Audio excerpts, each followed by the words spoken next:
여러분 안녕하십니까? 마침내 코스피 6천 시대가 초읽기에 들어갔습니다. 나흘 연속 사상 최고치를 마감하며 6천 피고지까지 불과 30포인트 정도 남겨뒀는데요. 삼성전자와 SK하이닉스가 각각 주당 20만 원, 100만 원을 찍으면서 증시를 끌어올렸습니다. 취재기자 연결합니다. 이한당 기자.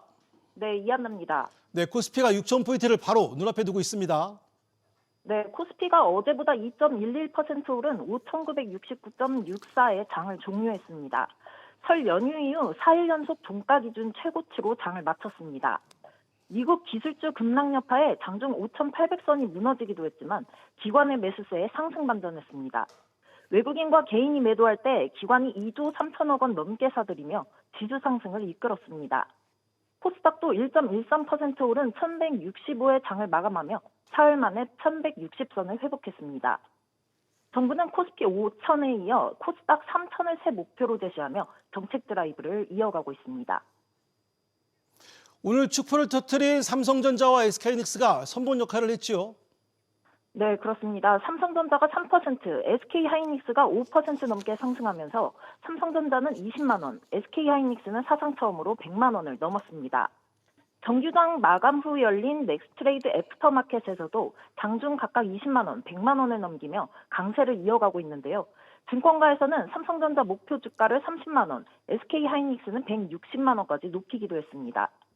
아울러 미국발 인공지능 산업 재편 우려로 2차 전지주로도 매수세가 이동해 삼성 SDI가 7%, LG 에너지 솔루션은 4%를 넘기며 상승 마감했습니다. 다만 6천을 눈앞에 두고 주가지수 하락에 베팅하는 자금도 크게 늘었는데요. 공매도의 선행지표로 보는 대처거래 잔고 금액은 어제 기준 149조 1,529억 원으로 집계됐는데 지난달 말 약 138조 원에서 13일 만에 100조 원 넘게 증가했습니다. SBS 비즈 이한나입니다. 이처럼 코스피 지수가 하루가 다르게 고점을 높여가자 증권사들도 잇따라 지수 상단 전망을 끌어올리고 있습니다. 일부에선 7,000피를 넘어 8,000피도 가능하다며 기대감을 높이고 있습니다. 이민우 기자입니다.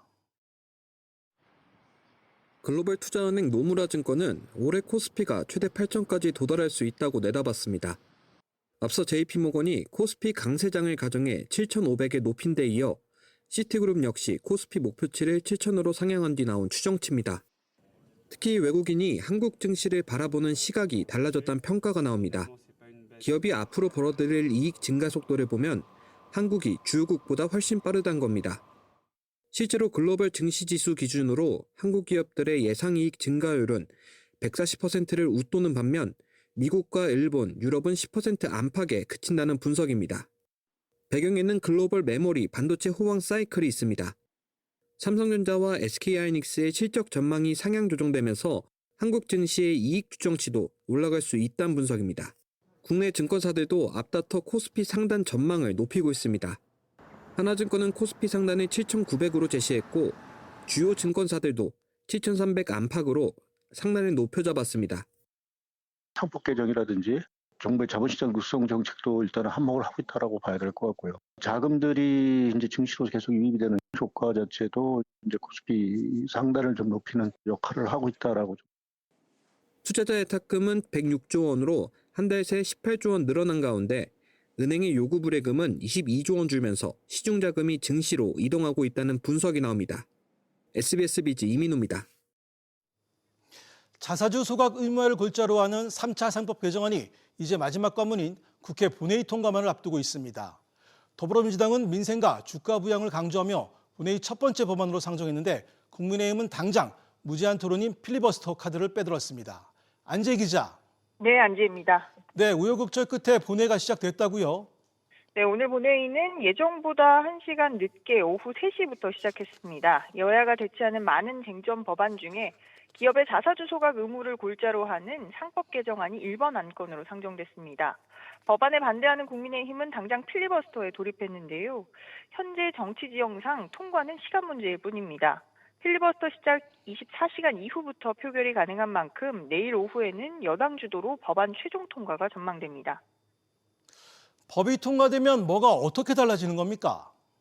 네, 민주당은 자사주를 소각하면 유통주식 수가 줄어 주당 순이익이 증가하니까 실질적으로 주주의 이익을 높이는 효과가 있을 것으로 기대하고 있습니다. 이른바 코리아 디스카운트 해소입니다.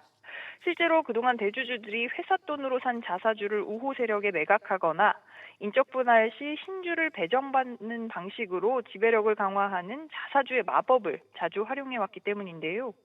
대표적으로 한진칼은 지난해 복지기금 출연 명목으로 자사주 수십만 주를 내놨지만 실제로는 조원태 회장 측 우호 지분을 늘렸다라는 논란이 일었고 HL그룹 지주사 HL홀딩스도 지난해 말 재단법인의 자사주를 처분하기로 했다가 주주가치 훼손이라는 비판에 계획을 철회한 바 있습니다. 법 통과 이후 앞으로 이런 자사주의 마법은 원천 차단될 전망인데 반대로 국민의힘과 재계는 경영 불확실성이 커질 수 있다고 우려하고 있습니다. 헤지펀드 등 기업 사냥꾼 공격에 노출됐을 때 최소한의 방어 수단마저 잃게 됐다는 주장입니다. SBS 비즈 안지입니다. 보신 것처럼 자사주 소각을 의무화하는 내용을 담은 3차 상법 개정안이 국회 문턱을 넘을 가능성이 높아졌습니다. 이에 따라 최근 급등세를 보였던 관련주들의 차익 실현 매물이 나오면서 이제는 진짜 수혜주 찾기에 시장의 관심이 모아지고 있습니다. 신다미 기자의 보도입니다. 장중 21% 넘게 오르며 52주 신고가를 썼던 미래에셋생명은 어제보다 6.27% 급락했습니다. 지난 10일 이후 80% 가까운 상승률을 보였지만 상법 개정 통과를 앞두고 매물이 쏟아졌습니다. 3차 상법 개정안은 기업이 보유한 자사주를 원칙적으로 소각하는 내용을 담고 있습니다.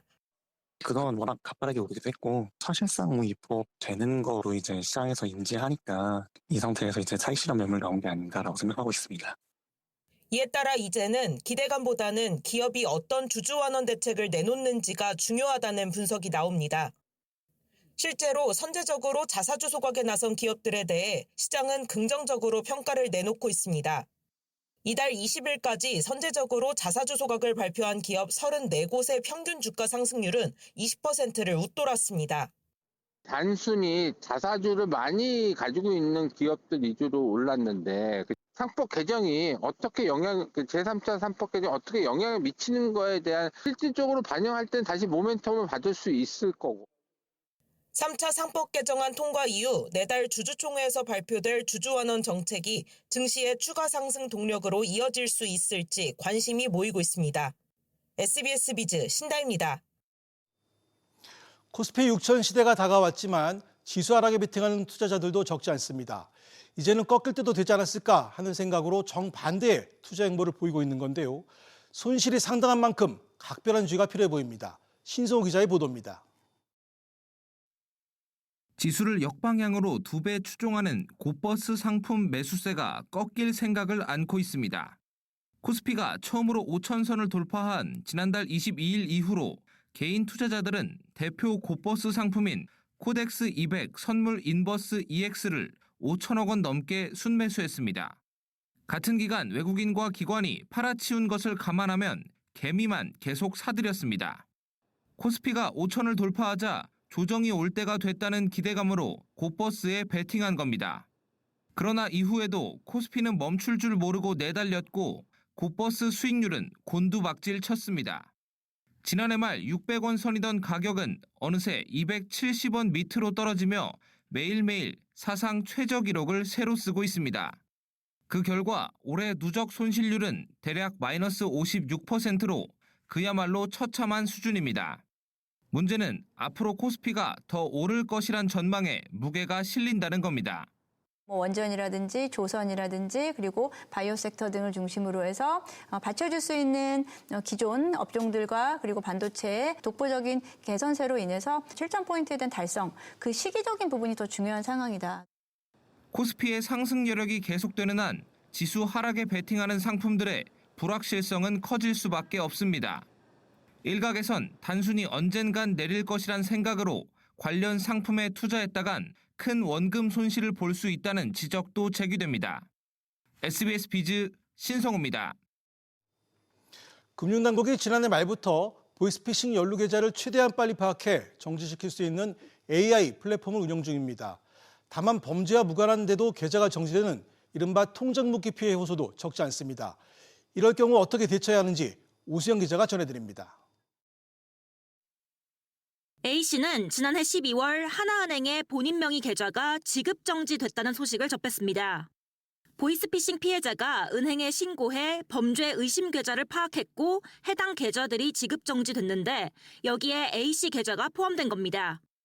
A씨는 은행에 이의 신청을 했지만 반려됐고 하루아침에 전 금융권 계좌의 비대면 거래가 막히는 불편을 겪었습니다. A씨가 변호사를 선임해 수소문한 결과 피싱 신고자와 A씨 사이에 있는 여러 명의 계좌이체 관련자 중에 A씨와 달리 신한은행과 기업은행을 이용 중인 사람들은 이의 신청이 받아들여져 범죄 혐의에서 이미 벗어났다는 사실을 알게 됐습니다.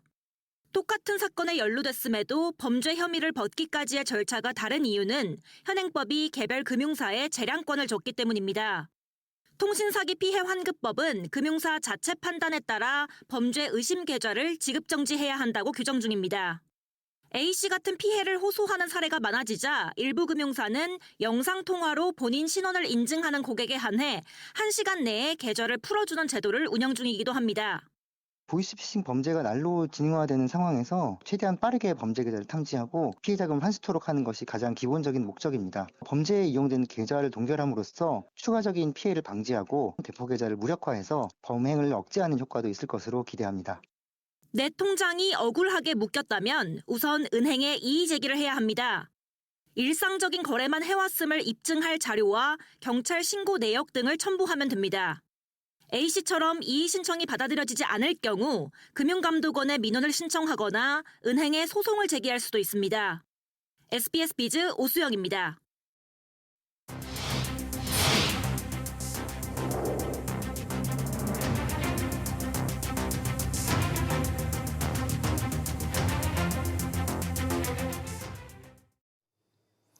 이재명 대통령이 다세대 주택이나 상가의 관리비 바가지 행태가 범죄에 가깝다고 질타했습니다.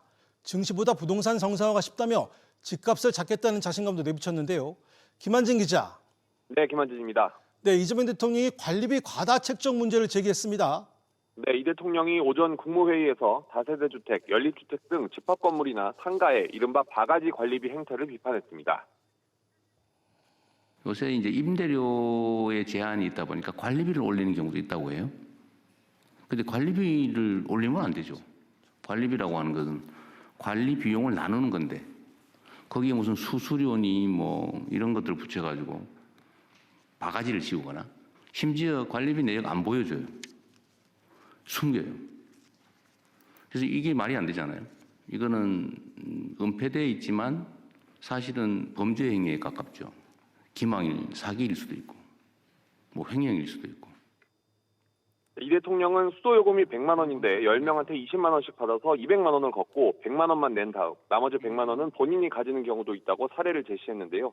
그러면서 이해관계에 있는 사람이 전국적으로 수백만 명이 될 가능성이 있는 문제라고 지적했습니다. 집값과 관련해서는 전방위 규제를 시사한 것으로 보이네요. 네, 이 대통령은 오전 X에 시장에 맞서지 말라는 말도 있지만 정부에 맞서지 말라는 말도 있다고 경고했습니다.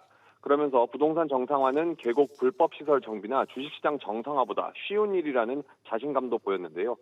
이 대통령은 우리 국민은 수도권 아파트 시장이 비정상임을 알고 있고 정상화를 지지한다며 권력은 규제와 세제, 금융, 공급 등 정상화를 위한 막강한 수단을 갖고 있다고 강조했습니다. 이어 다주택을 유지하든 비거주 투자형 주택을 보유하든 평당 3억의 초고가 주택을 보유하든 자유지만 비정상의 정상화에 따른 위험과 책임은 피할 수 없다고 경고했습니다. 이 대통령은 국무회의에서도 농지가 투기 대상이 돼버렸다며 이 나라의 모든 문제는 부동산이라고 질타했는데요. 농사를 짓겠다고 땅을 사서 가짜로 슬쩍 심어놨다가 방치한다고 꼬집었습니다. 이 대통령은 국토 효율 이용도 안 되고 수도권 집중 문제를 심화시킨다며 땅값을 떨어뜨려서 귀농과 귀촌 비용을 최소화할 방법에 대한 연구도 주문했습니다. SBS 비즈 김한진입니다. 성과급을 퇴직금에 포함하라는 대법원 판결 이후 삼성전자 퇴직자들의 줄 소송이 이어지고 있습니다. 벌써 소송 참여 인원만 80명을 넘어섰는데요. 파장이 커지자 삼성이 결국 3년 이내 퇴직자들에게도 소급 지급하는 방안을 검토하기 시작했습니다. 박규준 기자. 네, 박규준입니다. 네, 대법원 판결로 삼성전자가 앞으로 퇴직할 사람은 추가 지급하는 걸로 아는데 기존 퇴직자도 주는 걸 검토한다는 거죠? 그렇습니다. 삼성전자는 대법 판결이 나온 지난달 29일 퇴직자부터는 이 목표 성과급을 평균 임금에 반영해 퇴직금을 주기로 했습니다. 이 관건은 퇴직금 청구 소멸 시효 3년이 살아있는 이 3년 이내 퇴직자에 대한 지급 여부였는데요. 취재 결과 삼성전자는 그동안 배제해왔던 이들에 대한 소급 지급을 최근 전향적으로 검토하기 시작한 것으로 확인됐습니다. 삼성전자 내부적으로는 이 대법원이 내려보낸 수원 고법에서 파기환송심 판결이 이제 나오게 되면 여기서 나올 지급 기준에 따라 소급 반영하는 안을 검토 중인 것으로 알려졌습니다. 회사 관계자는 3년 내 퇴직자에 대한 소급 적용 여부와 관련해서 검토 중이지만 공식적으로 결정된 바는 없다고 밝혔습니다. 그럼 지급 규모가 꽤 될 것 같은데 삼성전자가 이렇게 검토에 나서는 이유는 뭡니까? 네, 사실 퇴직자들과 소송전을 벌여도 이 대법원 판결 취지에 따라 패소 가능성이 높은 만큼 선제적으로 지급하는 게 낫다는 판단을 한 걸로 보입니다. 업계에 따르면 삼성전자 3년 이내 퇴직자는 약 2만 명으로 추산되고 1인당 1,000만 원씩만 잡아도 추가 비용만 2천억 원 규모입니다. 삼성전자가 소급 지급을 미루는 사이 줄 소송은 계속되고 있는데요. 이번 달 4일 이 퇴직자 22명, 13일 40명에 이어서 이번 주에 20여 명이 또 소송을 제기하게 됩니다. 소송을 대리하는 에이프로 박상한 변호사는 현재까지 27명이 소송을 제기할 예정인데 더 늘어날 수 있다고 전했습니다. SBS 비즈 박규준입니다. 정부의 강력한 의지에 밀가루 설탕업계가 가격을 낮췄음에도 소비자들의 체감 물가 부담은 그대로입니다. 이재명 대통령이 오늘도 식품업계를 향한 압박 발언을 이어가면서 업계는 그야말로 좌불안석입니다. 최나리 기자입니다. 연일 식품 물가 관련 발언을 이어가고 있는 이 대통령이 이번엔 빵과 과자 등 설탕을 재료로 쓰는 제조사들을 저격했습니다. 이것도 설탕값 내렸는데 설탕을 쓰는 상품은 그냥 그대로 또 유지해가지고 우리 소비자들은 혜택도 없이 공정위가 열심히 한 결과물을 이 업체들이 또 싹 독식하게 그렇게 되면 안 됩니다. 정부의 압박이 거세지자 설탕과 밀가루 업체들이 잇따라 가격을 5% 안팎으로 낮췄는데 가공식품 업체 가격 인하로는 이어지지 않고 있다는 지적입니다. 제빵 제과업계는 난색을 표하고 있습니다. 업체들은 일부 원재료값 인하가 제품 가격 결정에 미치는 영향은 작다며 오히려 고환율과 이상기후 영향이 커 수익 악화가 이어지고 있다는 입장입니다. 당장 제품값 인하는 어렵고 인상을 자제하는 분위기입니다. 에너지를 포함해서 많은 원재료를 해외에서 수입합니다. 거기에다가 환율이 또 올랐기 때문에 정부가 이런 물가를 낮추기 위해서 기업에 압박을 하게 되면 또 부작용도 생길 수가 있습니다. 그래서 기업과 또 정부 간에 적절한 조율이 필요하다. 기업도 시장 경제에 맡겨서 적정한 수준만큼 올리는 것이 정부의 물가 단속에도 맥도날드와 버거킹 등 외식 대기업부터 김밥과 칼국수 등 분식까지 가격 인상이 잇따르면서 체감 물가 부담은 쉽사리 잦아들지 않고 있습니다. SBS 비즈 최나리입니다. 최근 대형마트에 가면 창고형 약국들이 자리 잡은 모습 많이들 보셨을 겁니다. 실적 부진에 빠진 대형마트들이 온라인으로 뺏긴 고객을 오프라인에서 다시 찾아오고 있다며 도입하고 있는 추세인데요. 약사회는 동네 약국 붕괴라며 강하게 반발하고 있습니다. 우영준 기자가 취재했습니다. 1,700평 규모 매장에 의약품을 대량 진열하고 가격 경쟁력을 내세운 이른바 창고형 약국입니다. 임대형 매장 형태로 대형마트에 속속 입점하고 있는데 현재 롯데마트는 3곳, 농심 메가마트는 1곳에 자리를 잡았고 홈플러스 금천점에 이어 창원점에도 추가 개점을 예고하면서 벌써 6곳에 들어서게 됩니다. 아직 오픈을 안 했어요. 공사하고 있는 것 같아요, 1층에. 창고형 약국에 대한 소비자 선호가 커짐에 따라 구조조정과 실적 악화에 시달리는 마트들에겐 손님을 끌기에 제격인 셈입니다. 오프라인 마트의 제일 큰 문제점은 내방객이 점점 줄어들잖아요. 온라인을 많이 하다 보니까 사람이 오게 하는, 다시 말하면 모객의 효과를 기대할 수가 있다. 다만 이마트는 아직 창고형 약국 입점 계획은 없다고 선을 그었는데 약사회를 중심으로 골목상권 침해 논란 등을 의식한 것으로 보입니다. 대한약사회는 대형 자본 약국이 확산되면 동네 약국은 경쟁이 불가능하다고 강력 반발하면서 롯데마트 측에 공식적인 논의를 요구하고 나섰습니다. 현행법상 의약품은 온라인 구매를 할 수 없는 만큼 마트로선 창고형 약국이 새로운 집계 카드로 부상했지만 관련한 잡음도 이어질 전망입니다. SBS 비즈 우형준입니다. 대장 내시경을 국가 암검진 때 추가로 받으려면 비용을 따로 부담해야 하는데요. 내후년부터는 국가 암검진에 대장암이 포함되고 54살부터는 폐암 검진 대상도 확대됩니다. 이정민 기자. 네, 이정민입니다. 네, 정부가 암 관리 강화반을 내놨다고요? 그렇습니다. 오는 2028년부터 국가 암검진에서 45세부터 74세에 대해 대장 내시경이 기본사항으로 포함됩니다. 지금은 50세 이상 수검자 가운데 분변 자멸 검사에서 양성인 경우에만 본인 부담 없이 대장 내시경을 받을 수 있었는데 앞으로는 무료로 받게 되는 겁니다. 다만 10년에 한 번만 받을 수 있어 주기적으로 대장 내시경을 받으려면 지금처럼 한 번에 12만 원가량의 비용 부담이 필요합니다. 보건복지부는 대장 내시경 도입을 통해 갑상선암, 폐암에 이어 세 번째로 흔한 대장암의 조기 발견율을 끌어올린다는 계획입니다.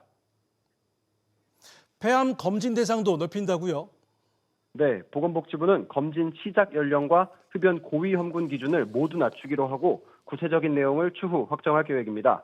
지금은 54세에서 74세 가운데 30년간 하루 한갑골로 흡연한 고위험군만 국가검진에 폐암이 포함되는데 미국의 경우 50세부터 20년 흡연이면 검진을 시행하고 있습니다.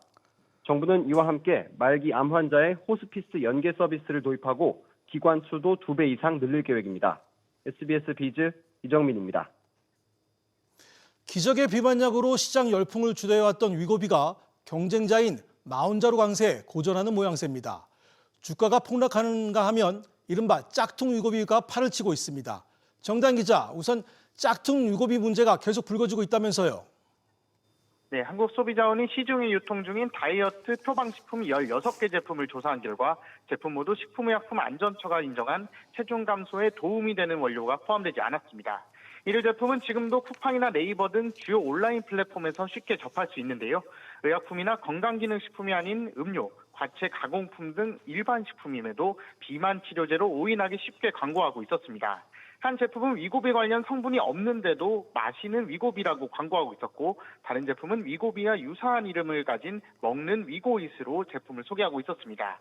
일부 제품의 경우 GLP-1 등 비만 의약품으로 오인될 수 있는 명칭을 사용했지만 실제로는 관련 성분이 전혀 없는 것으로 나타났습니다.